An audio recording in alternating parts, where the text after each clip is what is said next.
ముందుగా వేదిక టీవీ ప్రేక్షకులకు స్వాగతం. వేదిక టీవీ చేపడుతున్న సర్వే ఏదైతే ఉందో ఇది కేవలం ప్రజల అభిప్రాయాలు మాత్రమే. వేదిక టీవీ అభిప్రాయం కాదు. నిజాన్ని నిర్భయంగా ప్రజలతో మాట్లాడి చర్చించడానికి వేదిక టీవీ ఎల్లప్పుడూ కృషి చేస్తుంది. ఇందులో భాగంగా ఈరోజు సూర్యాపేట జిల్లాకు రావడం జరిగింది. మరి ఈ సూర్యాపేటలో ఉన్నటువంటి కొత్త బస్ స్టాండ్కి చాలా గ్రామాల నుంచి ప్రజలు నేరేడుచెల్ల, భీమారం, కోదాడ, ఖమ్మం, తుంగతుర్తి, తొర్రూరు, మహబూబాబాద్ నుంచి ప్రజలు ఇక్కడికి రాకపోకలు సాగిస్తుంటారు. మరి ఇక్కడికి వచ్చిన ప్రజలతో మాట్లాడి కాంగ్రెస్ హయాంలో రేవంత్ రెడ్డి గారు ప్రవేశపెట్టిన ఈ 6 గ్యారెంటీలు కానీ సంక్షేమ పథకాలు కానీ లబ్ధిదారులకు నిజంగానే లబ్ధి చేకూరుతున్నాయా, మరి అలాగే గతంలో కేసీఆర్ గారి పాలన ఏ విధంగా జరిగింది అనే విషయాల్ని వాళ్ళ అభిప్రాయం ద్వారా తెలుసుకునే ప్రయత్నం చేద్దాం. రిపోర్టర్ కార్తిక్ గౌడ్, వేదిక టీవీ. నమస్తే సార్. నమస్తే సార్. చెప్పండి పేరు సార్. నా పేరు శ్రీనివాస్ అండి. ఏం చేస్తుంటారు సార్? వ్యవసాయం. గ్రామం, మండలం? శ్రీపురం గ్రామం, నడిగూడ మండలం. సీఎం రేవంత్ రెడ్డి గారి పాలనపై మీ అభిప్రాయం ఏంటి సార్? ఏముంది, ఆయన చేతన చేసింది ఊరింది లేదు.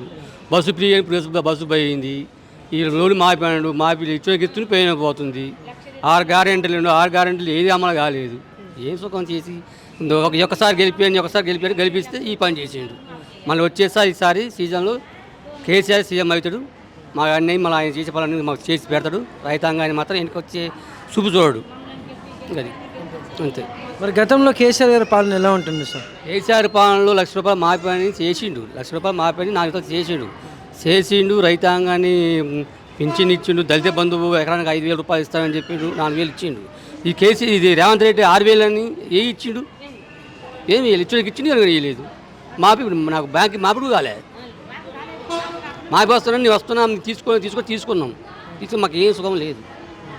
రేవంత్ పరిపాలన మాకు రైతాంగానికి నచ్చలేదు. మద్దతు ధర లేదు. ఏం ధర? బోనస్ కూడా ఇచ్చిన ఎరుగు లేదు కింటాలకు.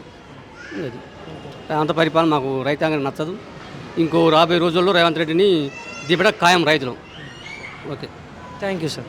నమస్తే సార్. నమస్తే. మీ పేరు సార్? నా పేరు మొహమ్మద్ ఖాయామియా. ఏం చేస్తుంటారు సార్? ప్రస్తుతం ఖాళీ ఉన్నా. గ్రామం, మండలం? గ్రామం అది నర్సుంలపేట మండలం. సీఎం రేవంత్ రెడ్డి గారి పాలనపై మీ అభిప్రాయం ఏంటి సార్? ఇప్పుడు అతను ఇంతకుముందు టీడీలో పనిచేసిండు.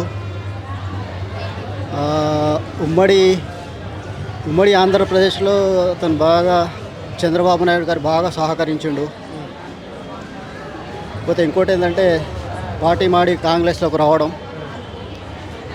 సోనియా గాంధీని రాహుల్ గాంధీని ఒళ్ళో వేసుకోవడం, ఇది పార్టీకి రాజకీయంగా ఇక్కడున్న టీఆర్ఎస్ కాంగ్రెస్ కార్యకర్తలను ఎవరైతే సీనియర్ నాయకులు ఉన్నారో వాళ్లకు పక్కకు పెట్టడం, కేవలం చంద్రబాబు నాయుడు కనుసైగల మీదనే నడుస్తున్నాడు. అతను ఎలక్షన్లే ముందు నేను అది చేస్తా ఇది చేస్తా అని ఎన్నో హామీలు ఇచ్చిండు. ఇంకోటి ఏంటంటే 6 గ్యారంటీలు అన్నాడు, 400 హామీలు అన్నాడు. కాకపోతే ఇప్పుడు బస్సు ఫ్రీ అదొకటి.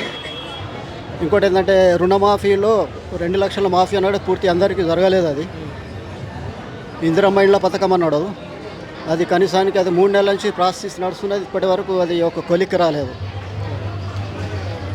తర్వాత 16 నెలల కాలం అయిపోయింది.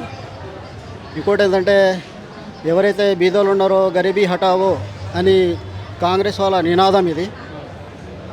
గరీబీ హటావో దేశ్కు బచావో, ఈ సోనియా గాంధీ నినాదం. కానీ రేవంత్ రెడ్డి గారు మాత్రం హైదరాబాద్లో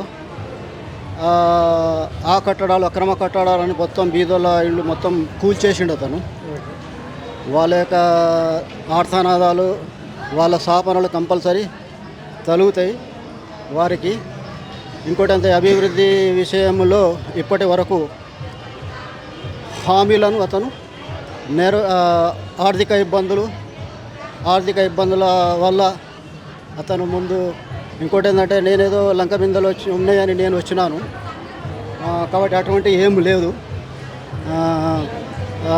ఇప్పటి వరకు అయితే అతను 16 నెలల్లో మాత్రం అతను.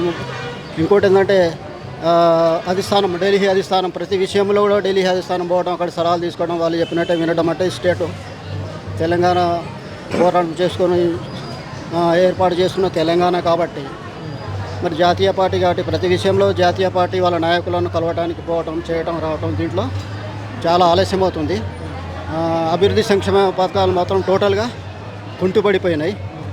ఇప్పటికైనా రేవంత్ రెడ్డి గారు సొంత నిర్ణయాలు తీసుకొని అభివృద్ధి విషయంలో చకాచక్ అతను చెప్పిన హామీలు 420 వాగ్దానాలు పూర్తి చేసుకోవాలని మేము మనవి చేస్తున్నాం.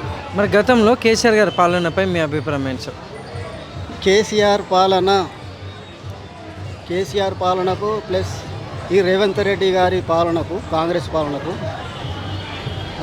భూమి ఆకాశానికి ఉన్న తేడా ఉంది.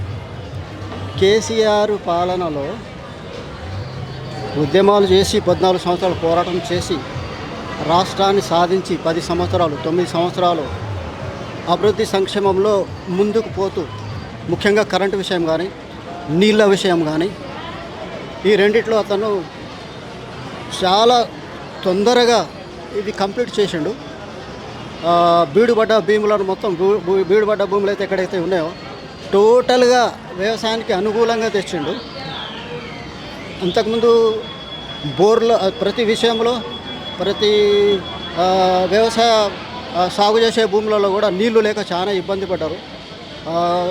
ఇంకోటి ఏంటంటే పల్లెలు మొలిచినాయి, అక్కడ సర్కారు తుమ్మ చెట్టు మొలిచినాయి. కేసీఆర్ పాలన వల్ల మొత్తం యావత్ తెలంగాణ నీళ్ళమయమైపోయింది. ఎక్కడ చూసినా నీళ్ళే. బోర్లలో మోటార్ ఆన్ చేయకుండా బోర్లో నీళ్లు పోసినాయి.